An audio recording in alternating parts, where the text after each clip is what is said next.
You think staying loyal to a sinking ship makes you a hero, but in reality, you are just a voluntary martyr for a lost cause. Loyalty without logic isn't honor. It is a slow form of self-betrayal. It is time to stop masking your cowardice with the word commitment. Most people hear the word loyalty and immediately picture something noble. Standing by a friend, staying with a partner through hard times, defending a company, a cause, or a family name no matter the cost. We are taught that the loyal person is strong, and the one who walks away is weak or selfish. But the Stoics saw something far more uncomfortable. They understood that loyalty, when stripped of reason, becomes one of the most common ways people abandon themselves. Marcus Aurelius wrote in his private notes that we should never value anything more highly than the work of reason and the integrity of our own character.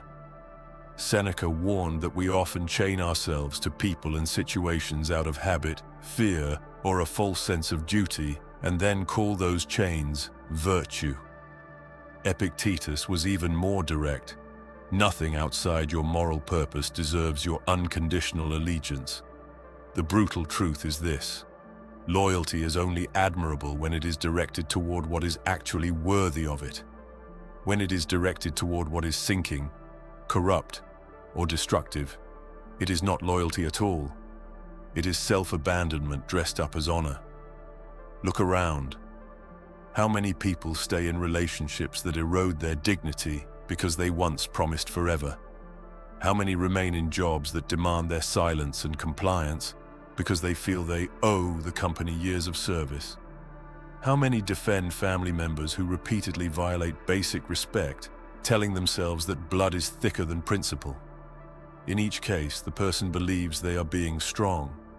In reality, they are refusing to face a hard truth. Continuing is easier than confronting the cost of leaving. The sinking ship does not become seaworthy because you refuse to abandon it. Your presence only guarantees that you go down with it. Stoicism does not teach cold detachment. It teaches clear-eyed discrimination. The Stoics valued friendship, duty, and commitment deeply. Marcus Aurelius spoke of the common good and of standing by those who share the same rational nature.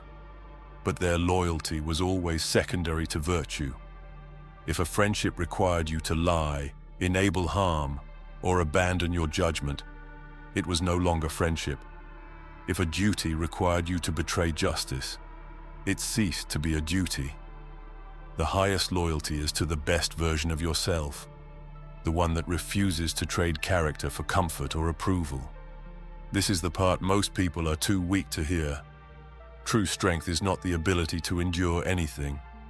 True strength is the willingness to release what no longer deserves your allegiance. Staying when every rational signal says leave is not courage. It is often fear wearing the mask of commitment. Fear of being alone. Fear of looking disloyal. Fear of admitting you chose poorly. The Stoic answer is simple and severe. Better to be called disloyal by the world than to be disloyal to your own reason. So what does this look like in practice? Here are 5 concrete steps. First, examine the object of your loyalty. Ask one cold question. Does this person, role, or institution still align with justice, honesty, and mutual respect? If the answer is no, your loyalty has already expired. Continuing is not fidelity, it is inertia. Write the answer down. Clarity begins with honesty. Second, separate obligation from identity. Many people stay because leaving would force them to rewrite who they believe they are. I am a loyal son. I am a dedicated employee. I am someone who never quits. These identities can become prisons. The Stoic does not build identity on permanence. Identity is built on the quality of choices made in the present. You are not your past promises. You are the person deciding right now whether those promises still serve the good. Third, practice the view from above. Marcus Aurelius regularly imagined looking at human affairs from a great height, seeing how small and temporary most of our attachments really are. Apply that view to your situation. In 5 years, will the cost of staying still seem noble? Or will it look like unnecessary suffering you chose out of pride? Distance reveals what proximity distorts. Fourth, set a clear boundary and enforce it once. Loyalty without limits is not loyalty. It is permission for others to harm you. Decide in advance what behavior you will no longer accept. Communicate it calmly and without drama. Then follow through.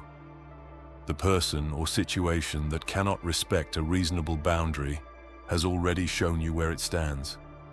Your continued presence after that point is a choice, not an obligation. Fifth, redirect your loyalty toward what cannot betray you. Loyalty to truth. Loyalty to your capacity for reason. Loyalty to the daily work of becoming less reactive, more just and freer. These objects do not sink. They do not gaslight you. They do not demand that you shrink.